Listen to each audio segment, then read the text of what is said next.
Salut et bienvenue dans cette nouvelle vidéo. Aujourd'hui on va voir comment faire pour importer et redimensionner des calques dans Photoshop.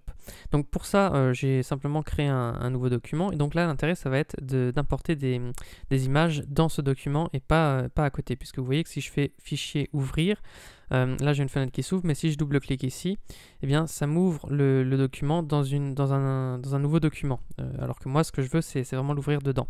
Donc ce que je peux faire premièrement, c'est en fait quand j'ai un document qui est ouvert, je peux tout à fait avoir un calque ici et faire un clic droit et faire dupliquer le calque ici, comme ceci, et ensuite je peux choisir un document de destination. Donc là, je peux choisir sans titre 1, je fais OK, et j'ai dupliqué mon calque, et maintenant il apparaît ici.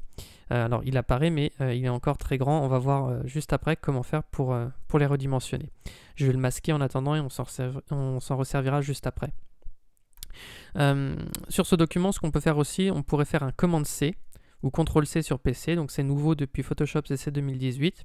Je pourrais venir ici et faire commande V, et ça revient à la même chose, c'est-à-dire que ça me colle mon document, donc c'est simplement en faisant un copier-coller de calque. Maintenant, si je veux ouvrir donc une image là-dedans sans passer par un document ici, alors ce que je peux faire, c'est venir ici, faire fichier, et importer et incorporer. Et là, je vais venir sélectionner mon image.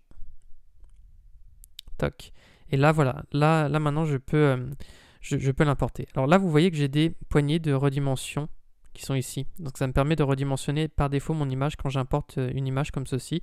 Donc je pourrais aussi maintenir Shift enfoncé. Et quand je maintiens Shift enfoncé, l'intérêt c'est que vous voyez, ça ne me détruit pas mon rapport en hauteur ou en largeur. Donc je garde le même rapport, donc ça ne me déforme pas mon image. Et je pourrais maintenir la touche Alt enfoncé et je redimensionne depuis le centre. Donc ça peut être pratique aussi. Et une fois que la redimension me plaît, eh bien j'appuie tout simplement sur Entrée. Et j'ai redimensionné donc mon calque très facilement quand je l'ai importé.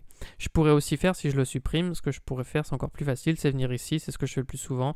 Vous allez dans votre Finder ou sur PC, dans votre interface, et puis vous maintenez le clic sur votre image, et puis vous la faites glisser comme ceci. Et là, vous avez les mêmes options de transformation. Je ne l'avais pas montré, mais on pourrait aussi faire une rotation et voilà, faire des effets comme ceci. Je valide. Et donc maintenant, vous voyez que j'ai appliqué des effets de transformation, mais comment je fais maintenant si je veux rééditer ces transformations? Ça va être très simple. Je vais aller ici dans Édition, Transformation. Alors je pourrais faire soit transformation manuelle en faisant commande T, ou alors transformation. Ici j'ai toutes sortes de réglages, mais le plus simple à la limite c'est d'aller ici dans transformation manuelle ou de faire commande T ou CTRL T sur PC. Et vous voyez que vous avez exactement les mêmes réglages que vous aviez il y a un instant pour redimensionner votre calque.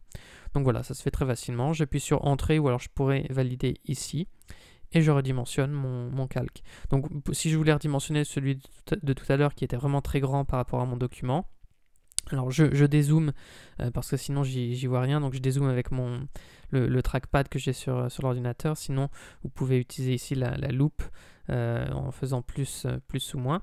Et donc je me remets ici, je vérifie que je suis bien sur mon calque, puisque c'est toujours le calque actif qui est sur lequel on applique la transformation, et je vais faire donc un commande T. Alors là vous voyez que j'ai des poignées immenses, tout simplement parce que mon image était beaucoup plus grande que mon plan de travail, donc c'est pour ça que ça fait ça. Je vais venir ici sélectionner la poignée là, je vais maintenir Shift enfoncé, et voilà, je vais réduire mon image, j'appuie sur Entrée pour valider, et voilà, j'ai redimensionné mon calque comme je le voulais. Donc voilà, c'était tout pour cette vidéo pour apprendre à importer et redimensionner des calques. J'espère que ça vous aura plu.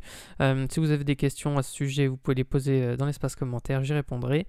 Et sur ce, si vous n'êtes pas abonné à la chaîne YouTube, vous pouvez vous abonner, vous pouvez mettre un like aussi. Et sur ce, moi je vous dis à bientôt pour de prochaines vidéos.